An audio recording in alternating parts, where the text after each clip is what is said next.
Hero Club presents Los Ingobernables de Tokusatsu.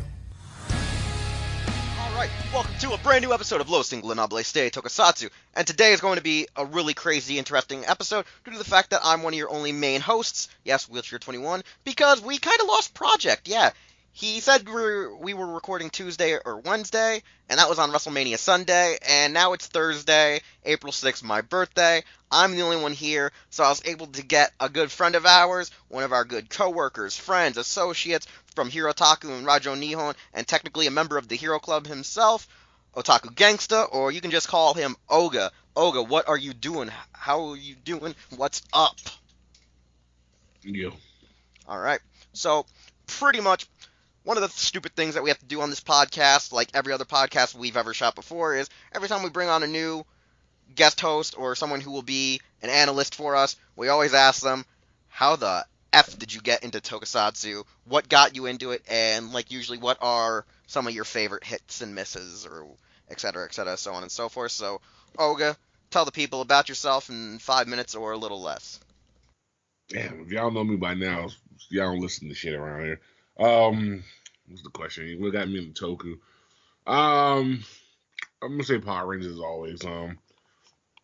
Everybody grew up watching Power Rangers. Everybody watched Power Rangers. Everybody watched it and then realized, something's wrong with the series where part of the series looks grainy and the other series looks fresh. And then, as we started getting the internet, I started looking up a whole lot of stuff. And I found out about, actually Hurricaneger. No, I think was it Ranger? I think it was Hurricaneger. I think I found out about Hurricaneger first. Every time I tell a story, it's a different Sentai. One day I'm going to remember. But I found like some Raw, started watching it, went back, saw some Gal, some Time Force, and then went there. That's it, pretty much.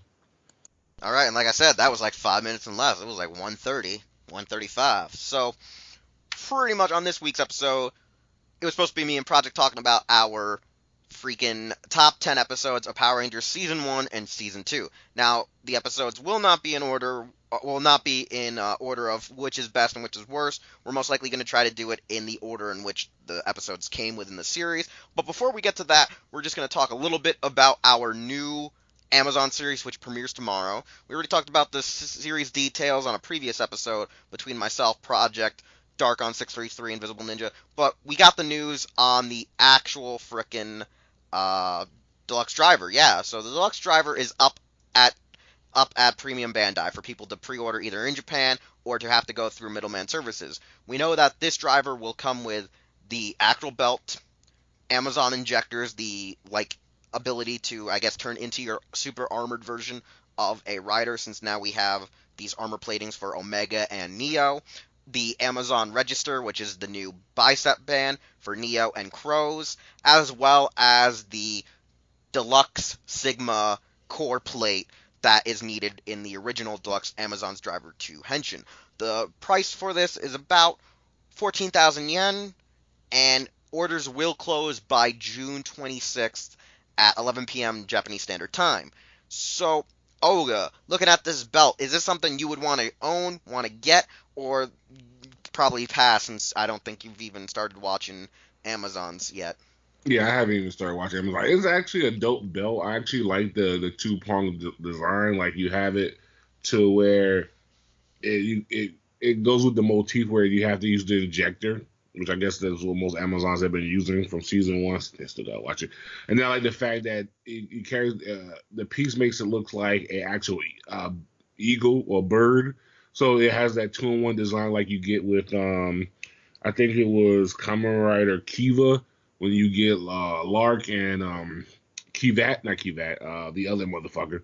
Where It's one Ray. side It was Ray. I think you're Ray, thinking there of. it is. One side it makes it like a bat, the other side was an owl. So I like that technically it's a 2-in-1. So if one, it saves them money for having to make multiple belts for multiple riders, and two, if you don't like one rider, you'll just have this piece that makes it look like for the second one. But I actually still enjoy the old school design of the Amazon riders belt. I mean, it was interesting, and it goes with the motif. So I mean, it's an upgrade. It does more stuff. if I actually if I actually had the time to watch Amazon, and like it, I may get it. I haven't owned a belt in so long, but push go to shove, I may just buy, and then we'll see what happens after that. Yeah, I gotta say, one thing I do like is the whole actual like gecko kind of faceplate eye thing for where you put your injector in on the belt. That's one thing I like compared to the original one. Now, the original one is still great and pays a straight on homage to the original Amazon series. But I'm one of those weird people who like look at it and go, man, that's one weird freaky mustache where you pull out your spear, your knife, and your other tools from the actual belt itself. So this new one, I like it. I like the fact that the crows thing is a registry kind of thing and can be used by either Neo or crows. I know for a fact though the original Oracle kind of shoulder mounted bicep band thing is still the same though if you buy the original Amazon's driver. And the fact that it does come with the Amazon Sigma core is kind of cool, but it's kind of a middle finger to those who still don't have the original DX Amazon's driver because Premium Bandai also said that they're discontinued and probably are not going to reissue the original Amazon's driver, which I kind of find a little bit hilarious due to the fact that they're promoting a gimmick for a previous release Premium Bandai set, but not giving at least a small short print restock for it. But I mean, right now, I like this new design, and I really want to see what happens in season 2 for me personally, just because it looks crazy as hell. I mean, now we know that the Amazon virus or the infection has spread throughout a good majority of Japan, and shit's gonna get real. And we all will find out about this episode most likely through fan subbers over the course of the weekend into early next week, due to the fact that the episode is probably just being released on Amazon Japan right now. Exclamation point, asterisk mark. So, the main point of this episode, though, is going to be now us talking about, like I said, MMPR episodes, due to the fact that when we came up with this idea originally, it was supposed to be just filler until both of us had seen the Power Rangers movie in theaters. Now, Projekt has seen it, I still have not, but we got Oga here who was also yet to see it, so we're good. We're good. We got two guys who have yet to see the movie, so this filler works perfectly. So, I guess, Oga, I'm going to have you start with, like, I guess, your 10 episodes on what you chose from seasons 1 and 2 of MMPR. The reason we didn't do all of MMPR is just because I feel like season 3 we could just group in with Alien Rangers and keep that another top 10 for another time. So, Oga, you're up. Oh, we're supposed to do top 10. I only did 5. But Oh, you only did 5? Yeah, no, I only did 5. Yeah, it's 10. Most of my episodes are multi-parter, so count them as that. Oh, okay. Well, I'm sorry, I did 5. I apologize about that. So my 5, I did a quick 5 because I like, for people who didn't know, I didn't grow up with Fox, so I had to wait till years later to actually watch Power Rangers. But my top 5 was, I enjoyed Gung Ho. I don't know. I'm not gonna lie. A lot of my episodes are Tommy related because actually back then I was a Tommy whore. It happens. Shit happens. But I enjoyed Gun Ho. I enjoyed the fact because I like the team up. Most of my stuff is team ups. Ninja Counter when we first meet the newest Rangers. Rocky, Aisha, and Adam. That's it. I can't remember his name. I was gonna say his real name. Yeah, it was a good episode. It foreshadowed a lot, which I thought was great. And, I kept going with it. Like I said, it was team up episode. Number 3, like a lot of people understand, is Green with Evil. I can't help that. I had it on tape. I enjoyed it. Like I said, I was a time where couldn't help that. We all did things when we was young that we're not proud of. Number 2 was a press engagement. The reason why I actually picked this one because it was always the one that it took forever for me to see. It was the one with the Sphinx. I mean, I've seen team up videos where they had it. I've seen the I believe I saw the Jew Ranger version before I actually saw the Power Ranger version. I still like it. It has two sides of it. It shows a more realistic side of Jason. The fact that he's not perfect, that he's kind of an a-hole, but at the same time, the way they did stuff in the 90s, you kind of had to think about it. The fact that, they're trying to make these kids perfect where, Bogus Skull don't do much and they don't have much say, but, boom, Jason's trying to be almost like a dick and then, the one thing that Bulk has, he tried to take it away, which is competition. I can understand that it's competition. This is the shit that you do, but at the same time, Number one, it has to be Day of the Dumpster. This is the episode that literally first introduced me to Power Rangers. It's a lot of not continuity. It's a lot of contradiction in that episode that I like. It's a few things that growing up years later, when you actually first watch the episode, you think this is really not what you would think Power Rangers would be, and how you would think Power Rangers would be now in the future. But shit happens. But that's my top five. Like I said, my stuff is team ups or just a beginning, arc beginnings. Back to you, man. All right, so since that was shorter than expected, because I was like, all right, we probably got some good top 10 from Oga, right? So mine is gonna be crazy, because it's like, mine is kind of one of those ones where me and Oga have a few similarities, because we were discussing this the other night when I caught him saying, yo, I gotta shoot an episode, I'm down a man, how am I gonna do this, and try to keep to like a 20-minute to a half hour, because it's gonna be a shorter episode than probably any other, due to the fact that, one, we down one of the common chord members. So the fact is, what we share first off is Day of the Dumpster. It's the first one. You can't really beat or hate on the first episode. It's kind of that prelude that usually addicted anyone in the 90s, and it's mostly because it was an easy episode to get even on VHS. Now, there's other episodes you could get on VHS, but as a kid, I personally had a hard time tracking down quite a few of the VHSs. It was weird. In my area, like, Power Ranger VHSs were eating the hell up. Like, you could not find anyone that had an entirely complete collection that wasn't just them bootlegging the episodes off their TV with a VCR. So Day of the Dumpster is like one of my very first, like, most watched episodes, just because I had the official release. And me and Oga were talking about it before. We had the old school original first print, where it was like that nice cartoony, like, comic book like artwork for the box cover, and then on the back it kind of shows the original profile images of the actors when they were like getting the roles, or I guess getting casted as those roles to be sent out to press, and it gives you like the brief description on what the hell's going on. And I personally also like the Day Dumpster specifically for its VHS release, because it had all the cool original MMPR toy commercials. Like, it had the weird interactive 8-inch figures that had the gimmicks. It had the 8-inch vinyl figures for the villains. The 3 different like commercials for all the Megazords. The only thing I think it was missing was the Morpher and the Power Cannon in the commercials, due to the fact that I think those were actually released not in the initial run of the toys, but in early run of Season 2, late Season 1, as from looking at an old actual Bandai catalog.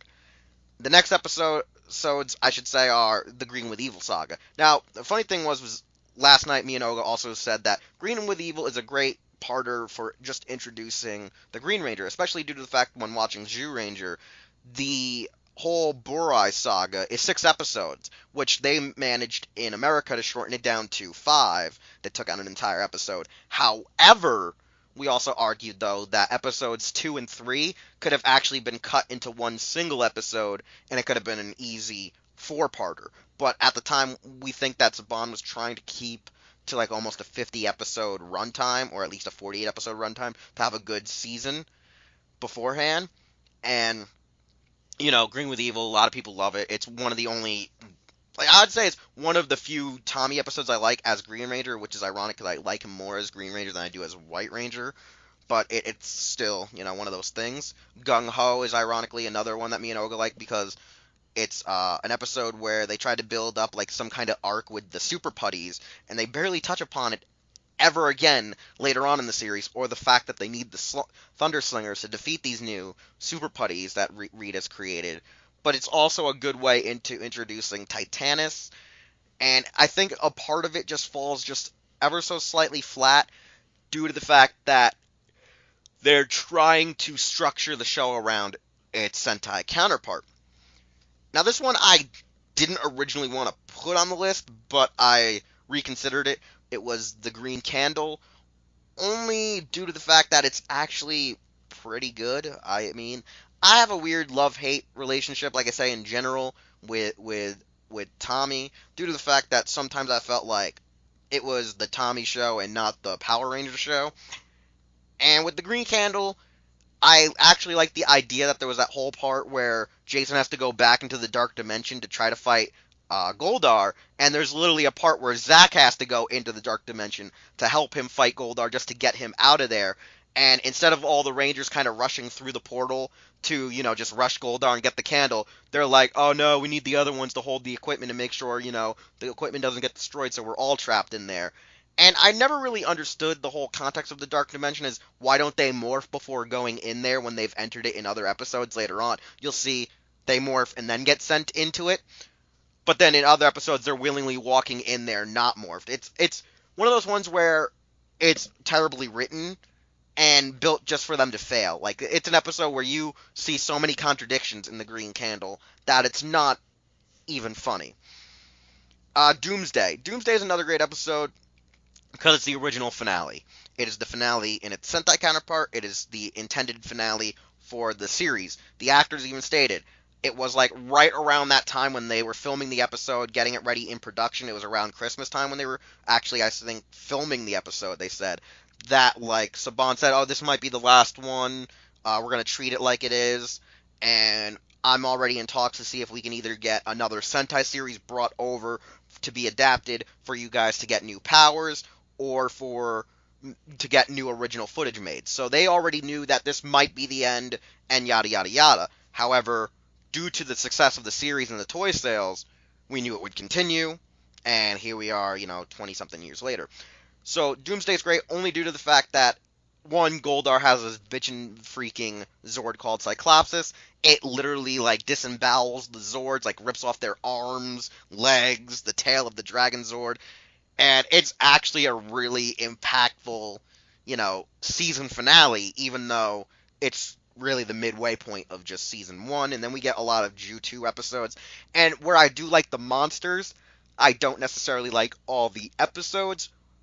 I would say one of my most favorite Ju 2 episodes is Mighty Morphin Mutants with the Clayfish Lobster monster and the fake Rangers fighting, the regular Rangers, and in the footage they use the enchanted weapons in their basic form versus the Rangers' actual power weapons. And I find it funny, though, and I think, Oga, you can agree with me that, like, throughout the course of the series, the Rangers' weapons allegedly got upgraded 3 or 4 times, the original, ones that became the power cannon, but in Season 2, they just stopped using them because they didn't even have the American props for them, or they were afraid to damage them, because you get, like, Mighty Mutants and a couple of episodes before that in Ju 2, and then a couple of episodes later in Season 2, where they mention the original power cannon got, like, upgrades, so it would be stronger to meet the new weapon, the new monsters made by Zed, but then they barely touch on those weapons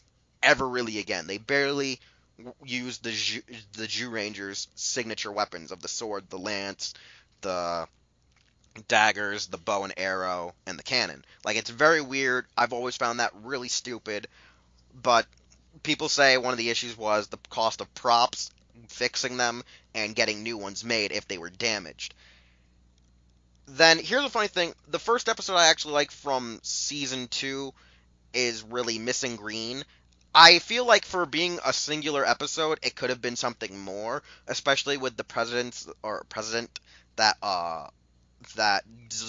Lord Zed had captured, like, 4 of the Rangers. He had, I think, Billy, Zack, Trini, and Kim all captured, and was about to actually take their energy away from them in a similar scenario like the Green Candle. Like, he made, like, this super candle that was taking, like, all 4 of their powers, and then Jason has to fight the Pipe Brain monster, and then break into the Dark Dimension, and then rescue all of them. And I thought that episode could have actually been a 2-parter, but they left it as a 1-parter, and it was kind of like there wasn't much of an impact. There wasn't much of a serious tone to that.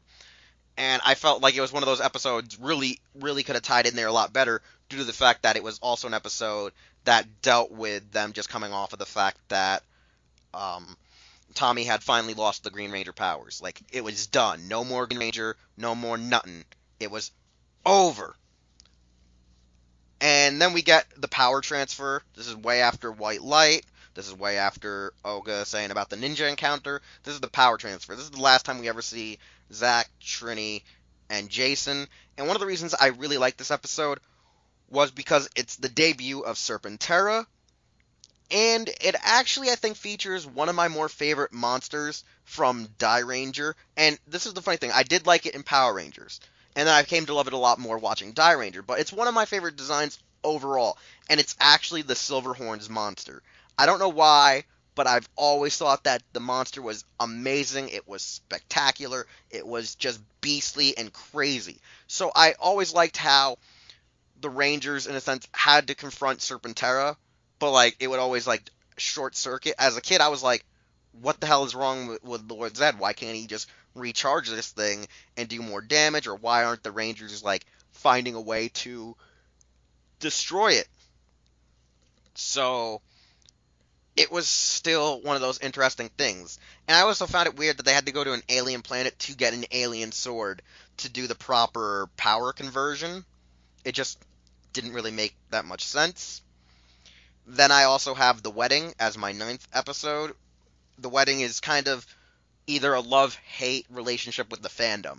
You either love it because the Rangers are trapped in this, like, house with all these monsters, whether they're a reuse of Zhu or a few Ranger suits, or a few Season 1 suits mixed in together, and they're fighting the Rangers, and the Rangers are trapped, and they kind of can't escape. And I'm pretty sure they're actually trapped like in Australia or something, in some kind of old mansion or opera house, and they're trying to fight their way out and sneak their way out.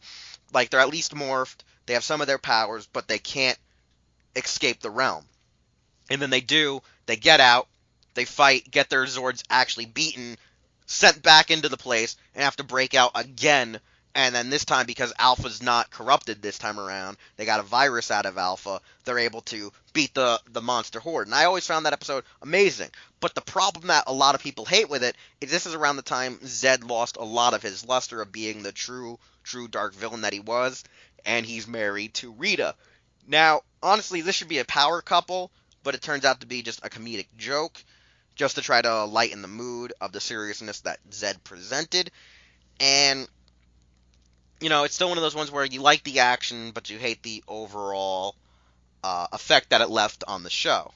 And then my top 10 and final episode it's really hard to choose, because I have a few in there that I want to do, because I always tend to like when a lot of the Zhu 2 suits are reused. I enjoy it a lot. I've always just liked it. I don't know why, but I always like when the Rangers are confronted by several resurrected monsters of the week, and they're actually outnumbered and outgunned and outpowered. And I think it's also because the putties, they just ran right through them, and they could just, bounce on to the next thing, which is usually your monster of the week, beat it real fast due to stock footage and clips, and then go right to a Zord scene. So, I gotta say, it's a toss-up between Orchestra Maneuvers in the Park, Lord Zed's Monster Mash, and A Real Fish Story. Just because, like I said, I liked seeing the Rangers actually struggle, even though in this case some of these monsters, when resurrected, don't have their full powers, but it was great. Now, Orchestra Maneuvers is one good one because, one, the Rangers are actually thinking they're fighting these monsters, but it's actually illusions, just to exhaust them. The Lord Zed's Monster Mash is them actually fighting them in a Lord Zed dimension, fighting the actual spirits of these monsters, which then loosely get out, and they never actually defeat the Gravekeeper that keeps, these monster spirits locked there, which was Doomstone or whatever they called him. That was the fan-given name for the Tombstone monster. And then Real Fish Story is kind of an interesting one because they were able to take the epilogue scene from Ranger, turn it into a serious monster in that episode, as well as bring in a whole bunch of the sea-based aquatic monsters to fight. The real reason I also like A Real Fish Story is it's one of those times where they actually build up Tommy to be a badass real well, because they try to prove that Saba is a really good mystical, Super Saber, where Tommy, actually uses the sword to strike down, 4 of the clone monsters, and it works perfectly to add to that, Super Cena kind of mythos that JDF and Tommy as a Ranger are supposed to have.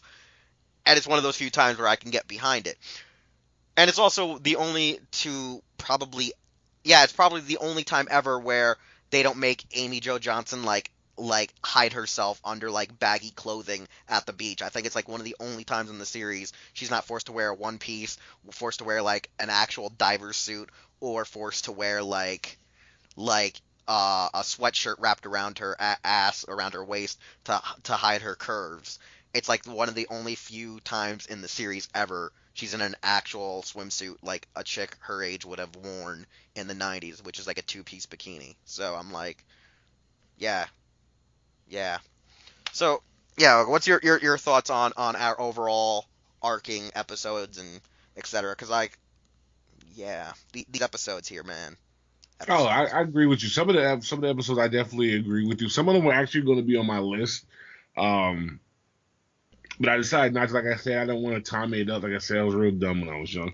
Um, I definitely agree about the one with the oyster. The one thing I actually did, I forgot Titanic was in that episode. I actually do remember that. I forgot. The one thing I really do I agree with you is the fact that they had to go to the whole change of the powers where they had to use the sword, but yet when Kimberly had to transfer her powers to Catherine, they didn't use none of that shit. But don't forget they kept the sword after they had taken it, so probably the sword was just Maybe in the it was just fucking off power room. screen. Yeah, in the command center, juicing the systems. Probably. But yeah, actually, I definitely a diverse list. I enjoy it. I do see, like I said, we have a few that are in common. Um, I'm and I kind of, it was funny as I was thinking about when you were talking about the episode when they had to go get the candle. And I remember that when I was doing my riff of the 20th anniversary of Power Rangers, I had reviewed that episode. I had riffed that episode. I was just thinking about all the shit I was talking about. How fucking Jason really didn't try that hard to get the candle. That's why I put it on the list. I mean, it was like, he really didn't try that hard. Like, I mean, seriously, it's like, I mean, they could, yeah, like you said, he could have called in Zach to come help him because you only needed two Rangers out there. I mean, there's five Rangers. You only needed like two to go in there, maybe three to rush Goldar and then get the candle. But it's like they didn't fucking try. Yeah, because this is the thing. If you watch the Green Candle, for anyone at home who is still yet to see it, which I doubt, when you watch it, Billy makes like these weird two like iron spikes that are like also lightning rods because like he finds a way to like generate moisture and causes that it would open the portal to sneak into the dark dimension. But to make sure like they kept standing, they would have it that two rangers would have to hold it while it's in the ground, or at least make sure it was stable and sturdy to keep, I guess, the polarities to work to make the door open.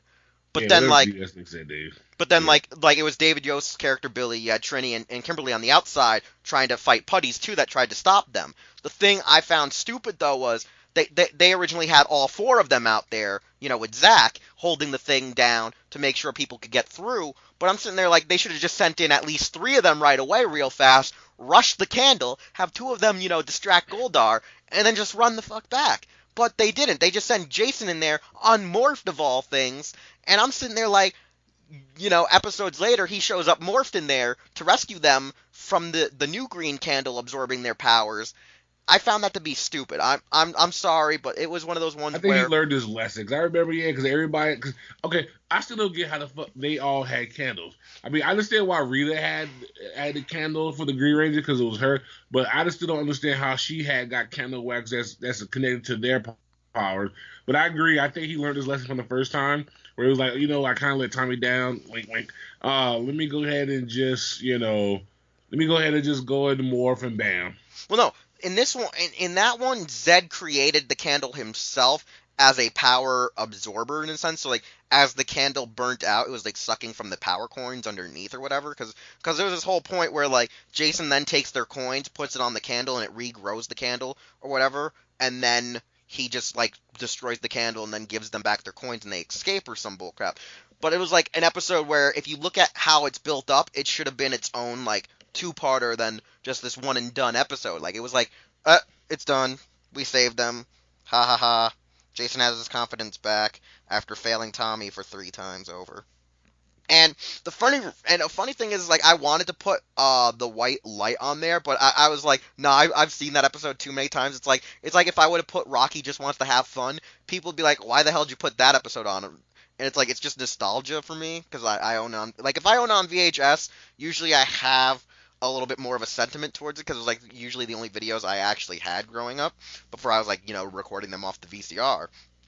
And it's funny, uh, like, this list is probably a little bit more diverse than the average fan, which probably would have Tommy, Tommy, Tommy, Tommy, Tommy, Tommy, Tommy, Tommy.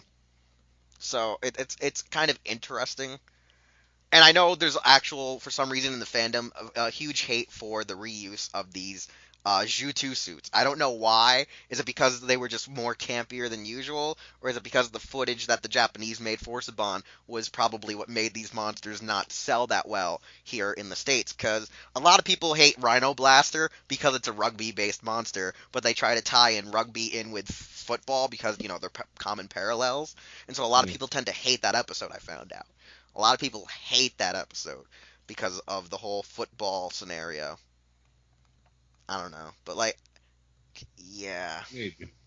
I think like I actually like some of the Zoo 2 monsters and footage because it added more.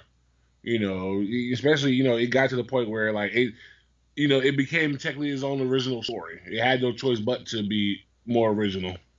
Yeah, because like a lot of people always find it weird that like some fans actually like that series more, and I find it stupid that I couldn't find more episodes that I actually liked on that list because like I like the suits, I don't necessarily like the episodes, but like a lot of people that normally it stands out tends to be Mighty Morphin Mutants with the crayfish monster, or the episode that followed where you accidentally misidentified the crayfish when we were talking about it here as the oyster monster, the oyster stew. For some reason, a lot of people remember that episode either because Zach, is going to the bum. Okay, no, I probably did because the oyster stew was the one where it was Angela's birthday, right? Yeah, and then Zach goes to the freaking peddler who's selling earrings out of his coat. Yeah, I mean, come on, who hasn't bought something? You're from New York. Who hasn't bought something from a dude selling it out of his jacket? Exactly. If you're in New York, Detroit, Chicago, I used to sell things out of a briefcase, so I can't really say much. I mean, shit, a deal's a deal. Bro. Yeah, that's all I can say. Bro. Like a lot of people either remember it for that part or the fact that they had to go underwater to fight the monster. Like that's one of the reasons why a lot of people remember that episode. So it's either that one or Mighty Morphin Mutants. Oh, that's a mouthful. And like I remember when we were watching that episode specifically, we were laughing at that one putty that was supposed to be the Red Ranger, and Goldar's like, "Nah, we're gonna kill you, recycle your clay, and make a more competent monster." And then comes down the crayfish monster. And I'm like, wait, you make a crayfish monster to fight the Red Ranger? Why isn't it a Tyrannosaurus monster or a dinosaur monster? Like honest to God, I feel like Lizinator should have just been spray painted red and made as your freaking Red Ranger's monster, Yeah, but I mean, how would you fight a Tyrannosaurus monster? They really have short arms. True, but like Lizinator is like kind of a mix between like a Tyrannosaurus and like some kind of like kaiju kind of thing, because like he has like those weird he has like a beaked like face, has like horns on his head, like he fits more of a bill as like a monster that would represent a demonic Tyrannosaurus than a crayfish shrimp monster, It was weird. Yeah. Especially when he tried to hold the sword, Geki's sword. It was just so weird. Yeah. But, yeah, man, I can tell you right now, had Projekt had been here, I can guarantee you that, his episodes would have been too much of a mirror of mine, with probably, a few twists and turns here and there with actual interjections of more Tommy based episodes, and most likely his reasons would be I like this episode because Tommy gets screwed over. I like this episode because Tommy gets screwed over. His stuff wouldn't be pro Tommy, it'd be anti Tommy, it'd be nega Tommy. Yeah, it'd be I like this episode because it's the episode where Tommy forgets shit and gets hit in the head. Which is technically an actual episode where he joins the football team. Is that the one where he's super forgetful and he's dumb? No, that's another episode where they make it was an episode where he was dumb, he was forgetful and shit. And it was the one where he forgot everything, so he forgot his fucking morpher in the bag. It was one I think he joined the football team, but then he was too stupid to pass the test or some shit. No.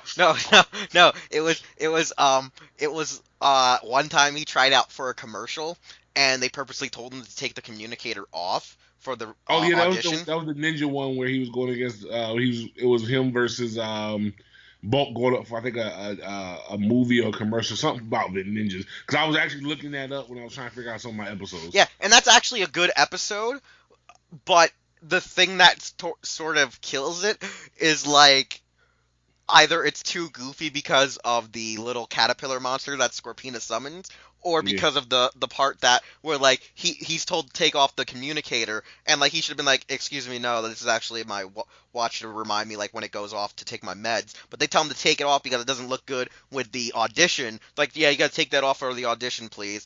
And I'm like, he could have just made up an excuse why he needs it on, so it reminds him to take his medication, like stuff like that. But it was weird. Because like I can tell you right now, one of he probably would put on there the Power Stealer with the Beetle, because I like that episode too, where the Beetle beats him up and like drains half of his remaining powers. There's the episode where the goat beats him up for a sword.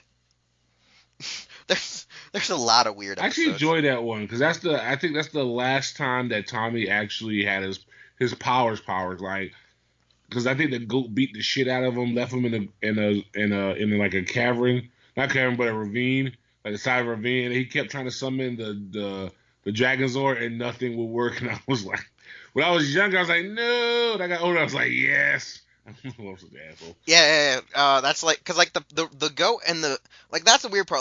Like Lord Zed started like coming up with like these really smart monsters that were just out there to take his powers, and then he makes Turban Shell, which like the only reason it was a good monster was like it had like a super defense where they just couldn't damage it. So it was like as this monster is destroying the city, it's gonna dwindle down Green Ranger's powers, and then it technically actually works, and then Tommy does like some time travel. Because magic. most monsters. Like all the monsters they send to do his powers don't do shit, but this one actually got the job. Literally got the job done. It did what it was supposed to do. Well, no, actually, Power Stealer was one that did it, but the problem was, if I recall in the episode, he started getting cockier when he started absorbing more power off of Tommy because he was getting the juice. So it's like when he was Power close. Stealer, the oyster? No, it was actually the stag beetle, the really cool looking stag beetle. I'm gonna look for that one again. All right, like yeah, probably after we're done, me and you're probably just gonna be like binge watching all that stuff on Netflix because like that's the weird part is like a lot of the suits look amazing, and a lot of the episodes were kind of because it's like it's like a catch-22 all the time. I feel like God damn it. So like yeah, no, honestly, I find like when it comes to season 1 and 2, it's like a really mixed bag. It's a mixed bag of what you like, what you don't like, and what the hell's going on. And I think like when we eventually do, because I'm probably gonna have you back for three and Alien Rangers, because that's gonna be hilarious. Because there's gonna be me and Projekt where like Project gonna be naming every odd multi-parter, and I'm gonna be naming every like even multi-parter. So it's like I'll name like the first 2, and then he'll name like 3 and 4, and I'll be like, nah, man, I hate those ones. Because that's the thing. Is like I wanted originally because I was talking to you, and you even asked me why wasn't I doing the whole seasons 1 through 3, and I said it's kind of hard because like season 3, I just like I try to pretend that season doesn't exist for some reason. I just like yeah, season 3 just kind of happened, and then there were the Alien Rangers, and they were okay as a kid, but now I pretend they don't happen either. And then we go to Zeo, and everyone loves Zeo. Like the Alien Rangers. I think we need to do one where we talk about what we hated about the season. That way I can just spend the whole episode complaining about why we didn't get the movie suits, but we got that glitter bullshit. That's pretty much gonna be my whole segment. I know. Now, if we ever do what I hate about blank season of Power Rangers, y'all gonna hear me ran off for like probably about 5 straight minutes. I mean, no, probably 5 minutes, but interrupted between like maybe like probably every minute 30 seconds. I gotta take my breath. But it's gonna be me bitching about glitter suits. Yeah, because like straight on, I'll tell you right now, it's like I want to do like probably get all of the top why we like it out of the way, or favorite episodes out of the way, and then we're just gonna go on to like why we're called Los Ingobernables, because we're just gonna burn that motherfucker to the ground. It's usually a common consensus that everyone can normally agree on what are good episodes with Power Rangers, but the problem is, though, it's agreeing on what are good seasons of Power Rangers rather than episodes. Like, anyone can watch a season, and you could hate a season, but still agree that these, like, episodes are usually the best, Yeah. but no one can ever agree on what seasons are the best. Which is the irony. Is like, we can always agree on episodes per season, but not season against season, which is hilarious. That's usually one of the biggest. What I'll never judge any season based off the first three, because for the fact that the first three wasn't the best. It's always nostalgia that gets people, so I always kind of like, I'll never do that. Anything Zeo and up, I feel like, all right, you're done. You got your nostalgia out your system. Let's go ahead and let's really look at real written seasons, and then go from there.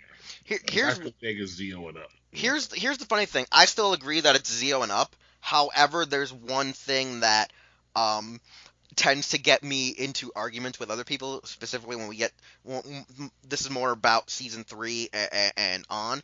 Is that a lot of people tend nowadays like season 3 a lot because it's more of a straightforward episodic multi-arcing piece, kind of where it's like after this parter concludes, its sequel is the next 4-parter, and then the next 3-parter, and then the next 2-parter is the direct sequel of the direct sequel of the direct sequel, where it's like a full-on episodic, like, overarching structure, which I don't really like in Power Rangers. I like when they at least take breathers in between multi-parters and have a little bit of filler, or at least still episodes still over arc with each other, but not tie into a mini series within the series. So I tend to hate that part of season 3 when we get to that one. But the thing is with Zeo goes back to the basic trend of season 1 and 2, where you get multi-parters here and there, and everything is kind of just filler, and they're just trying to be like, oh, we're going to stop the Machine Empire, but then nothing really escalates, and then it sort of does, but then it doesn't by the end resolve, and no one really knows why that happens. And then Turbo and up, everything starts actually kind of doing the real format of stuff starts getting serious, more serious, ends, next series begins, serious, fillerish, serious, fillerish, finale. And they start doing stuff like that.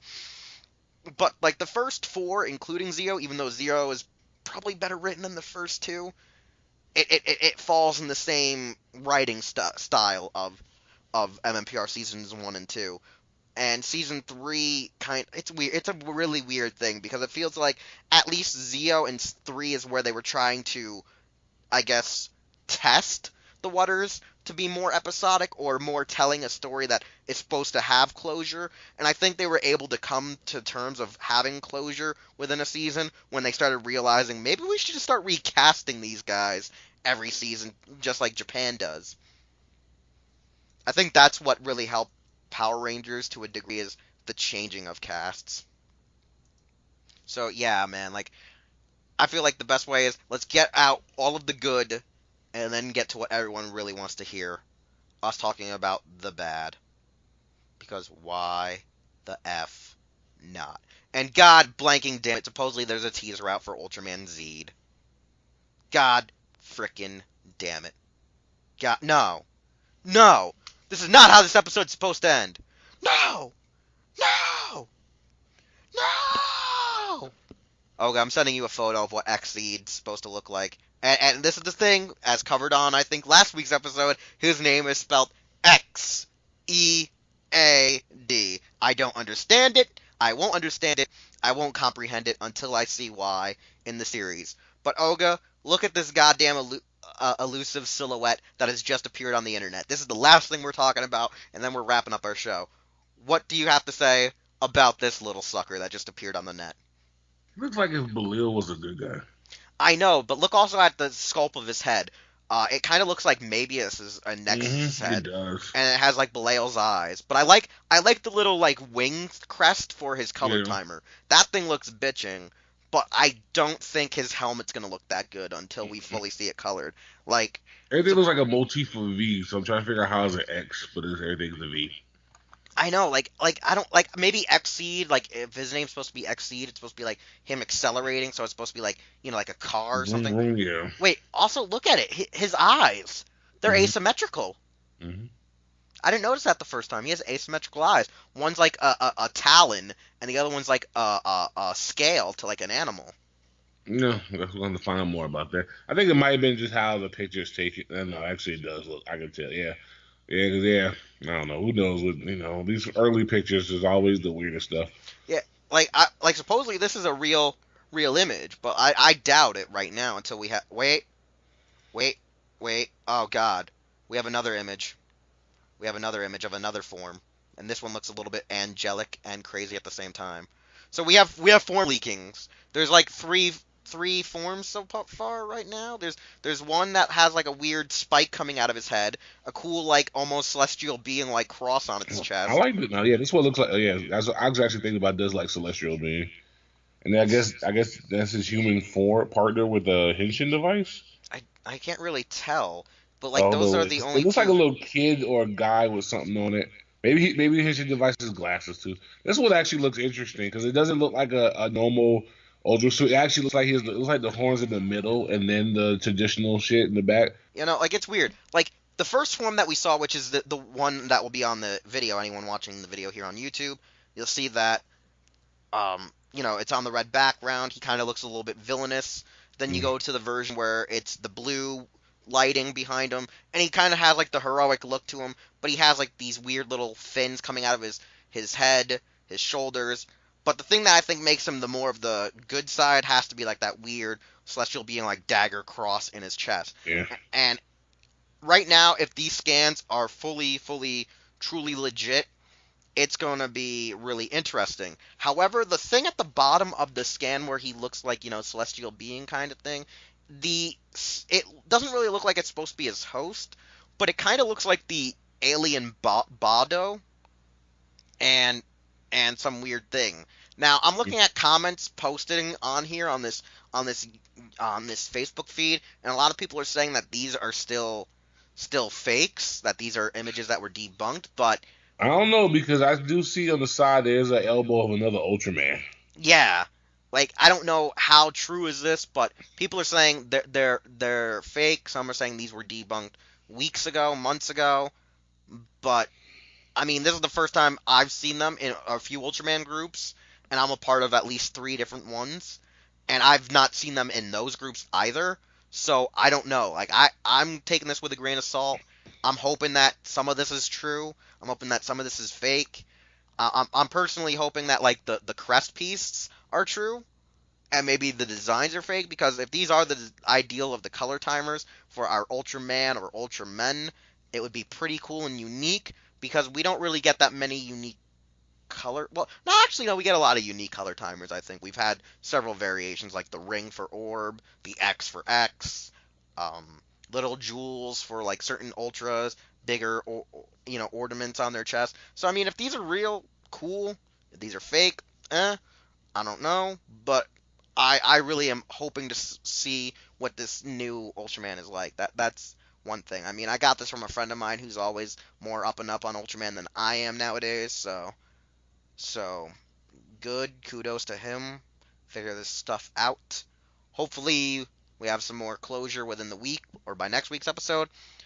But anyways, we're wrapping up our show now. So for anyone who can agree with us on what our top 10 or August 5 MMPR episodes are, put them in the comments down below. Tell us what yours are. Tell us what you thought should have been on our list, or what you would have put on yours, and yada yada yada, so on and so forth.